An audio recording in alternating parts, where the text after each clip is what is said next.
ಸಾಕಷ್ಟು ವಿಚಾರ ಚರ್ಚೆ ಮಾಡಲಿಕ್ಕಿದೆ. ಯಾಕಂದರೆ ಇವರು ಅಂತಿಂಥ ಬುರುಡೆ ಗ್ಯಾಂಗ್ ಅಲ್ಲ, ಇದು ಸಾಕಷ್ಟು ಕ್ರಿಮಿನಲ್ ಆಕ್ಟಿವಿಟಿ ನಡೆಸಿ ಇಡೀ ಒಂದು ಸರ್ಕಾರ, ಒಂದು ಆಡಳಿತ ವ್ಯವಸ್ಥೆಯನ್ನೇ ಬುಡಮೇಲು ಮಾಡಿ ಕಣ್ಣಿಗೆ ಮಣ್ಣೆರ್ಚಿ ಇವರು ಅಲ್ಲಿ ಊತ ಹಾಕಿದ್ದೀವಿ, ಇಲ್ಲಿ ಊತ ಹಾಕಿದ್ದೀವಿ ಅಂತ ಗುಂಡಿ ಆಗಸ್ತಂಥ ಗುಂಡಿ ಟೀಮ್ ಇದು ಅಂತಲೇ ಹೇಳ್ಬೋದು ಸರ್. ನಾನು ಹೇಳಿದ್ದೀನಿ, ಇದರಲ್ಲಿ ಎಡಪಂಥೀಯರು ಮತ್ತು ಎಡಬಿಡಂಗಿಗಳು ಅದರ ಒಟ್ಟಿಗೆ ಕಮ್ಯುನಲಿಸಮ್ ಮೆಂಟ್ಯಾಲಿಟಿ ಇರುವವರು, ಮತ್ತು ಇನ್ನೂ ಕೆಲವರು ನೀವು ನೋಡಿದ್ರಿ ಧರ್ಮಸ್ಥಳದಲ್ಲಿ ಯಾವಾಗ ಅಲ್ಲಿ ಧರ್ಮಸ್ಥಳದಲ್ಲಿ ಕೆಲವು ಗ್ರಾಮಸ್ಥರು ಸೇರಿಬಿಟ್ಟು ಯೂಟ್ಯೂಬ್ಗೆ ಅವರಿಗೆಲ್ಲ ಹೊಡೆದಾಗ ನೀವು ಯಾವ ಪಂಥದ ಜನರು ಬಂದು ಸಪೋರ್ಟ್ಗೆ ಬಂದಿದ್ರಂತ ನೀವು ನೋಡಿದ್ದೀವಿ.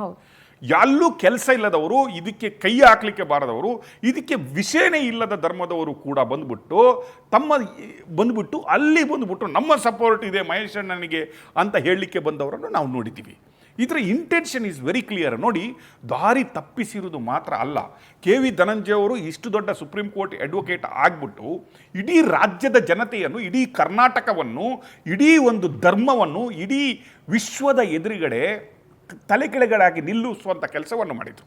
ಇಷ್ಟು ಆದಮೇಲೆ ರಿಟ್ ಪಿಟಿಷನ್ ಆದ ಮೇಲೆ ಕೂಡ ತಾನೂ ಬಂದುಬಿಟ್ಟು ಯಾವುದೋ ಒಂದು ಪ್ರೆಸ್ ರಿಲೀಸ್ ಮಾಡಿಬಿಟ್ಟು ಓಜಸ್ವಿ ಗೌಡ ಮತ್ತು ತನ್ನ ಅವರ ಇಬ್ಬರು ಅಸಿಸ್ಟೆಂಟ್ಗಳನ್ನು ಇಟ್ಕೊಂಡ್ಬಿಟ್ಟು ಪ್ರೆಸ್ ರಿಲೀಸ್ ಮೇಲೆ ಪ್ರೆಸ್ ರಿಲೀಸ್, ಇನ್ನೊಬ್ಬ ಯಾವನೋ ಇದ್ದ ಮಂಜುನಾಥ್ ಅಂತ ಹೇಳುವನು, ಒಂದು ಗುಂಡಿಯಲ್ಲಿ 2 ಇದೆ, 2ನೇ ಗುಂಡಿಯಲ್ಲಿ 3 ಇದೆ, 5ನೇ ಗುಂಡಿಯಲ್ಲಿ ಬರೆದುಬಿಟ್ಟು ಪ್ರೆಸ್ ರಿಲೀಸ್ ಮಾಡ್ತಾ ಇದ್ರು. ಸರ್, ಅದೇ ರಿಟ್ ಪಿಟಿಷನ್ ಹೋಗ್ತಾ ಇದೆ sir. Yes, that's a copy of the writ petition. ಇವತ್ತು ನಮಗಿದೆ ವೆರಿ ಇಂಟ್ರೆಸ್ಟಿಂಗ್. ನಾನು ಇದರಲ್ಲಿರುವ ಕೆಲವು ಪಾಯಿಂಟ್ಗಳನ್ನು ನಿಮಗೆ ಹೇಳ್ತಾ ಹೋಗ್ತೀನಿ. ರಿಟ್ ಪಿಟಿಷನ್ ಒಂದ್ಸಲ ನಾವು ಅನಾಲಿಸಿಸ್ ಮಾಡುವಾಗ ಹಿಯರ್ ಐ ಸೇ, ಇಲ್ಲಿ ಧನಂಜಯ್ ಮಾಡಿದಂಥ ಅಪರಾಧ ಏನಂದರೆ ನಿಮ್ಮೆಲ್ಲರನ್ನು ಮಾತ್ರ ಅಲ್ಲ, ರಾಜ್ಯ ಸರ್ಕಾರವನ್ನು ಕೂಡ ದಾರಿ ತಪ್ಪಿಸಿ ಅಲ್ಲಿ ಯಾವಾಗ ತಾನು ಫೇಲ್ ಆದ್ನೋ ಗವರ್ಮೆಂಟ್ ಕಡೆಯಿಂದ, ಅಂದರೆ ಕೋರ್ಟ್ ಕಡೆಯಿಂದ ಮಾಡಲಿಕ್ಕಾಗದಾಗ ಗವರ್ಮೆಂಟ್ ಕಡೆಯಿಂದ ಮಾಡಿಸ್ಕೊಳ್ಳುವ ಪ್ಲ್ಯಾನ್ ಮಾಡಿ ಅದನ್ನು ಒಂದು ಎಡಪಂಥೀಯರನ್ನು ಇವರ CM ಮನೆಗೆ ಕಳಿಸೋದೇನು, ಅದು ಮಾತ್ರ ಅಲ್ಲ, ಒಂದು ಹೆಜ್ಜೆ ಮುಂದೆ ಹೋಗ್ಬಿಟ್ಟು ಒಂದು ಪ್ರೆಸ್ ರಿಲೀಸನ್ನು ನಾನು ನೋಡಿದ್ದೀನಿ. I feel shame mister K V. Dhananjay. ನಾನು ಹೇಳ್ತಾ ಇದ್ದೀನಿ, ನಿಮ್ಮನ್ನು ನಾನು ಎಷ್ಟು ಗೌರವದಿಂದ ನಾವೆಲ್ಲ ಕಾಣ್ತಾ ಇದ್ದೀವಿ ಅಂದರೆ, ನೀವೊಬ್ಬ very honest, obedient, very clever advocate supreme ಕೋರ್ಟ್ನವರಂತ ನಾವು ಎಣಿಸ್ಕೊಂಡಿದ್ವಿ. ಆದರೆ ಈ ಕೃತ್ಯ ನಿಮ್ಮದು, ನೀವು ಇವತ್ತು ತಲೆ ಕೆಳಗಡೆ ಮಾಡಿ ನಿಂತ್ಕೊಳ್ಳುವಂತಹ ಒಂದು ಸ್ಥಿತಿಯನ್ನು ನೀವು ತಲುಪಿಸಿದ್ರಿ. ನೀವು ಮೀಡಿಯಾಗಳಿಗೆ ಎದುರುಗಡೆ ಬಂದು ಮಾತಾಡುವಂತಹ ಪರಿಸ್ಥಿತಿಯಲ್ಲೂ ಇರಲಿಲ್ಲ ನೀವು. ನಾನು ನಿಮ್ಗೆ ಹೇಳ್ತಾ ಇರೋದು ಇಷ್ಟೇ, after this you wrote a letter, ನೀವು ಪ್ರೆಸ್ ರಿಲೀಸ್ ಮಾಡಿದ್ರಿ, ಕೇರಳದವರು ಬೇಕು ನಿಮಗೆ ಅಂತ. ನೀವು ಕರ್ನಾಟಕದವರು ಸಾಕಾಗಲ್ಲ, ನಿಮಗೆ ಕೇರಳದವರು ಬೇಕು ಅಂತ. Coincident or I don't know. ಇವತ್ತು ನಾನು ನೋಡುವಾಗ ಇಲ್ಲಿ ಒಬ್ಬ ತಮಿಳುನಾಡಿನ MP ಹೆಸರು ಬರ್ತಾ ಇತ್ತು. ಯಾವಾಗಲೂ ನೋಡಿದರೆ ಸೆಂಥಿಲ್ ಅವರ ಹೆಸರು ಬರ್ತಾ ಇತ್ತು. ಅವರು ಅದಕ್ಕೆ ಡಿಫಾಮೇಷನ್ ಹಾಕ್ತೀನಿ, ನಾನು ಏನಾದರೂ ಮಾಡ್ತೀನಿ, ಇದು ಎಲ್ಲ ಸುಳ್ಳು ಅಂತ ಹೇಳುವ ಒಂದು ಕತೆ ಆದರು. ಇವತ್ತು ಕೂಡ ನಾನು ARO ಅಂದರೆ ಇಲ್ಲಿ ಆನ್ ರೆಕಾರ್ಡ್ ಅಡ್ವೊಕೇಟ್ ಒಬ್ಬರು ವೇಲನ್ ಅಂತ, ಅವರು ಕೂಡ ಒಬ್ಬ ತಮಿಳಿಯನ್ ಇದ್ದಾರೆ. Coincident I don't no, but where it goes ಅಂತ ನಾನು ಹೇಳೋದು, ಅವರು ಕೂಡ ತಮಿಳಿಯನ್ ಇದ್ದಾರೆ. ಇದು ಒಂದು ಗ್ರೂಪ್. ನನಗೆ ಈ ಕೆಲವು ನೀವು ನೋಡಿದ್ರಿ, ಎಡಪಂಥೀಯವರು ಸೇರ್ಕೊಂಡ್ಬಿಟ್ಟು ಕೆಲವರು ಮೀಟಿಂಗ್ ಮಾಡುವ ಫೋಟೋಗಳನ್ನು ನಾವು ನೋಡಿದ್ವಿ. ಯಾವ ಹೋಟ್ಲಲ್ಲಿ ಮೀಟಿಂಗ್ ಆಯಿತು, ಹೆಂಗೆ ಮೀಟಿಂಗ್ ಆಯಿತು, CM ಅವರನ್ನು ಹೆಂಗೆ ಮೀಟ್ ಮಾಡಲಾಯಿತು. ತದನಂತರ ನಮಗೆ SIT ಬೇಕು, ಯಾವ ರಿಕ್ವೆಸ್ಟನ್ನು ಇವರು SIT ಆಗಬೇಕಂತ ಸುಪ್ರೀಂ ಕೋರ್ಟಲ್ಲಿ ಹೋಗ್ಬೇಕು ರಿಜೆಕ್ಟ್ ಆದಮೇಲೆ ಅದನ್ನು ಸಿದ್ದರಾಮಯ್ಯನವರ ಕಡೆಯಿಂದ ಇಂಡೈರೆಕ್ಟಾಗಿ ಇದನ್ನೆಲ್ಲ ಮುಚ್ಚಿಬಿಟ್ಟು ಮಾಡಿಸ್ತಾರೆ. ತದನಂತರ ಇದೇ ಬುರುಡೆಯನ್ನು, ಧೈರ್ಯ ನೋಡಿ, I don't know whether K V. Dhananjay is having common sense or ಲಾದ ನಾಲೆಜ್ ಇದೆ ಅಂತಲೂ ಗೊತ್ತಿಲ್ಲ. ಅದನ್ನು ತಗೊಂಡೋಗಿ 164, 183 ಸ್ಟೇಟ್ಮೆಂಟ್ ಮಾಡಿಸ್ತಾರೆ. ತದನಂತರ FIR ಆಗುತ್ತೆ, SIT ಮಾಡ್ತಾರೆ ಸಿದ್ದರಾಮಯ್ಯನವರು. SIT ಮಾಡಿದಾಗ ನಮಗೆ ಪ್ರಣಬ್ ಮೊಹಂತಿ ಬೇಕು, ಅವರೇ ಒಬ್ಬ ದಕ್ಷ ಅಧಿಕಾರಿ ಅಂತ ಅದನ್ನು ಪ್ರೆಸ್ ರಿಲೀಸ್ ಮೂಲಕ ಬಿಡ್ತಾರೆ. ಅದನ್ನು ಒತ್ತಾಯ ಮಾಡ್ತಾರೆ, ಗವರ್ಮೆಂಟ್ ಅದನ್ನೇ ಕೊಡುತ್ತೆ.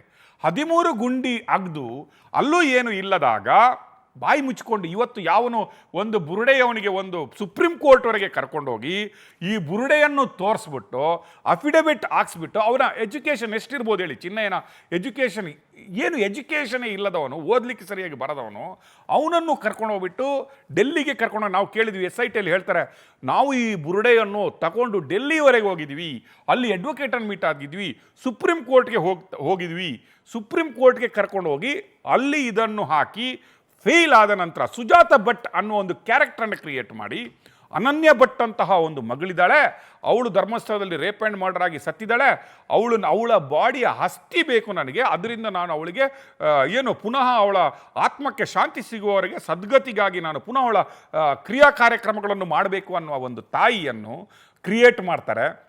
ನಿಮ್ಗೆಲ್ರಿಗೆ ಗೊತ್ತಿದೆ ಆ ತಾಯಿಯ ನಿಜ ರೂಪ ಬಯಲಾಗುತ್ತೆ. ಅವಳಿಗೆ ಸುಜಾತ ಭಟ್ನ ನಿಜ ರೂಪವನ್ನು ಎಲ್ಲ ಮೀಡಿಯಾದಲ್ಲೂ ಬರ್ತವೆ. ಅನನ್ಯ ಭಟ್ ಅನ್ನುವ ಒಂದು ಮಗಳೇ ಇಲ್ಲ, ಅವಳಿಗೆ ಆ ಕ್ಯಾರೆಕ್ಟರ್ ಇಲ್ಲ ಅಂತ ಬರುತ್ತೆ. ಅನನ್ಯ ಭಟ್ ಅನ್ನುವವಳು ಎಲ್ಲಿಯವಳು ಅಂತ ಗೊತ್ತಾಗುತ್ತೆ. ಮಡಿಕೇರಿಯವಳು, ಅವರು ಬೆಂಗಳೂರಲ್ಲಿ ಸತ್ತಿರೋದು ಅಂತ ಗೊತ್ತಾಗುತ್ತೆ. ಇದಾದ ಮೇಲೆ ಸುಜಾತ ಭಟ್ ಕನ್ಫೆಷನ್ ಮಾಡ್ತಾರೆ, ಹೌದು ನಂದು ತಪ್ಪಾಗಿದೆ ಅಂತ. ಇತ್ತ ಕಡೆ ಚಿನ್ನಯ್ಯನು ಹೋಗ್ಬಿಟ್ಟು ಕನ್ಫೆಷನ್ ಮಾಡ್ತಾನೆ. ಈಗ ಯಾವ ಓಜಸ್ವಿ ಗೌಡ ಅಥವಾ ಸಚಿನ್ ದೇಶಪಾಂಡೆ ಯಾರೂ ಕೂಡ ಚಿನ್ನಯ್ಯನೊಟ್ಟಿಗಿಲ್ಲ, ಸುಜಾತ ಭಟ್ಟಿಗೆ ಹೋಗಿಲ್ಲ, ಅಥವಾ ಇವರ ಯಾವ ಪ್ರೆಸ್ ರಿಲೀಸ್ಗಳು ಇವತ್ತು ಬರ್ತಾ ಇಲ್ಲ. ಆದರೆ ಇವರು ಮಾಡಿದ ಕರ್ನಾಟಕದ ಜನಗಳಿಗೆ ದ್ರೋಹ ಅಂದರೆ ಇಡೀ ಕರ್ನಾಟಕ ಜನಗಳು ಮಾತ್ರ ಅಲ್ಲ, ಒಂದು ಧರ್ಮವನ್ನು, ಒಂದು ದೇವಸ್ಥಾನವನ್ನು, ಅದರ ಮೇಲೆ ಇರುವ ಶ್ರದ್ಧೆ ನಂಬಿಕೆಯನ್ನು ತಲೆ ಕೆಳಗಡೆ ಮಾಡುವಂತಹ ಕೆಲಸವನ್ನು ಮಾಡಿದ್ದಾರೆ. They are also totally accountable. ತನ್ನ ಒಂದು ಪ್ರೊಫೆಷನನ್ನು ಇಟ್ಕೊಂಡು, ತಾನು ಹಾಕುವ ಕೋಟನ್ನು ಇಟ್ಕೊಂಡು ಎಲ್ಲದನ್ನು ಮಾಡಲಿಕ್ಕಾಗಲ್ಲ. Yes, you could have told, ಇಲ್ಲಿಯವರೆಗೆ ಅವನು ಹೇಳ್ದ ನಾನು ಸುಪ್ರೀಂ ಕೋರ್ಟ್ಗೆ ಹೋಗಿದ್ದೆ ಅಂತ ಹೇಳಿದರೆ ಕೆ ವಿ ಧನಂಜಯನ್ ಟೀಮ್ ನಾವು ಒಪ್ಕೊಬೇಕಿತ್ತು. ನೀವು ನಿಮ್ಮ ಕೆಲಸ ಮಾಡಿದ್ರಿ, ಒಬ್ಬ ಪ್ಲೈಂಟಿಫ್ ನಿಮ್ಮ ಹತ್ರ ಬಂದಿದ್ದಾನೆ, ನಿಮ್ಮ ಹತ್ರ ಬಂದುಬಿಟ್ಟು ಹೌದು ನನಗೆ ಹಿಂಗೆ ಅನ್ಯಾಯ ಆಗಿದೆ, ನಾನು ರೆಡಿಯಾಗಿದ್ದೇನೆ ಅಂತ ಹೇಳ್ತಾನೆ.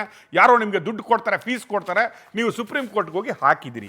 ಬಟ್ ಇದು ಫೇಲ್ ಆದ ಮೇಲೆ ಮಾಡಿದಂಥ ಉಳಿದ ಕೃತ್ಯಗಳಿದೆಲ್ಲ, ನೀವು ಓಜಸ್ವಿ ಗೌಡ, ಸಚಿನ್ ದೇಶಪಾಂಡೆಯನ್ನು ನಿಮ್ಮದೇ ಕಾರ್ ಕೊಟ್ಬಿಟ್ಟು ಎಲ್ಲ ಕಡೆ ಹಾಕ್ಬಿಟ್ಟು ಅವರಿಗೊಂದು ಸರೆಂಡರ್ ಮಾಡೋ, ಅವನು ಅರೆಸ್ಟ್ ಆಗುವವರೆಗೆ ನಿಮ್ಮದು VIP ಪ್ರೊಟೆಕ್ಷನನ್ನು ಮಾಡಿದ್ರಿ. ಇಟ್ ಈಸ್ ಸ್ಕ್ರಿಪ್ಟೆಡ್ ಅನ್ನೋದಕ್ಕೆ ನಾವು ಎಲ್ಲ ಪ್ರೂಫ್ಗಳು ಮಾತ್ರ ಅಲ್ಲ, ಇದು ಸ್ಕ್ರಿಪ್ಟು. ನೆಕ್ಸ್ಟ್ ಡೇ ಚಿನ್ನಯ್ಯ ಬಂದು ಮಾತಾಡೋದು ಇವತ್ತು ಕೊಟ್ಟ ಸ್ಕ್ರಿಪ್ಟು ಅಂತ ಹೇಳಿದ್ವಿ. ಈ ರಿಟ್ ಪಿಟಿಷನನ್ನು ಓದ್ತಾ ಹೋದಂಗೆ ಇವರು ಖಾಲಿ ವೀರೇಂದ್ರ ಹೆಗ್ಗಡೆಯವರನ್ನು ಮಾತ್ರ ಅಲ್ಲ, ಇವರು ಇಡೀ ಒಂದು ಹಿಂದೂ ಧರ್ಮದ ದೇವಸ್ಥಾನವನ್ನು, ಧರ್ಮಸ್ಥಳವನ್ನು, ಆ ಪೀಠವನ್ನು, ಅಲ್ಲಿರುವ ಶ್ರದ್ಧೆಯನ್ನು, ಧರ್ಮಸ್ಥಳ ಗ್ರಾಮವನ್ನು ಎಲ್ಲರನ್ನೂ ಎಳೆತಂದು ಇಲ್ಲಿ ಎಲ್ಲರನ್ನೂ ಒಂದು ರೀತಿಯಲ್ಲಿ ಕ್ರಿಮಿನಲ್ ರೆಕಾರ್ಡಲ್ಲಿ ಹಾಕಿದಂಗೆ ಹಾಕಿದ್ದಾರೆ. ಸಿ, ಒಂದು ಸ್ಮಾಲ್ ಸೆಂಟೆನ್ಸ್ ಹೇಳ್ತೀನಿ ನೋಡಿ. This petition represents evidence an organized crime enterprise operating within a religious institution ಅಂತ ಹೇಳ್ತಾರೆ. ಅಂದರೆ ಇದೊಂದು ಆರ್ಗನೈಸ್ಡ್ ಕ್ರೈಮು, ಧರ್ಮಸ್ಥಳದಲ್ಲಿ ಆದಂತಹ ಆರ್ಗನೈಸ್ಡ್ ಕ್ರೈಮು. ಈ ಎಲ್ಲ ರಿಟ್ ಪಿಟಿಷನನ್ನು ನೋಡಿದರೆ ನೀವು ಈ ರಿಟ್ ಪಿಟಿಷನನ್ನು ವಾಪಸ್ ಓದಬೇಕಂತಿಲ್ಲ.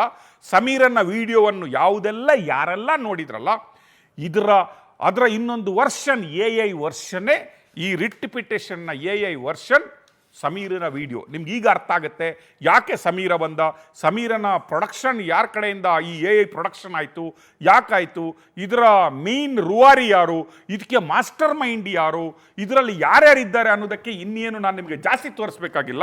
ಈ ರಿಟ್ ಪಿಟಿಷನಲ್ಲಿ ಏನಿದೆ, ಎಗೈನ್ ಇವರು ಕೇಳ್ತಾ ಇರೋದು, ಅಲ್ಲಿನೂ SIT ಕೇಳ್ತಾ ಇರೋದು, ಅಲ್ಲಿನೂ ಇವರು ಮಾತಾಡೋದು, ಅಲ್ಲಿ ಪೆಟ್ರೋಲ್ ಬಂಕ್ ಹತ್ರ ಒಂದು ಆಯಿತು, ನಾವೆಲ್ಲ ಇನ್ನೊಂದು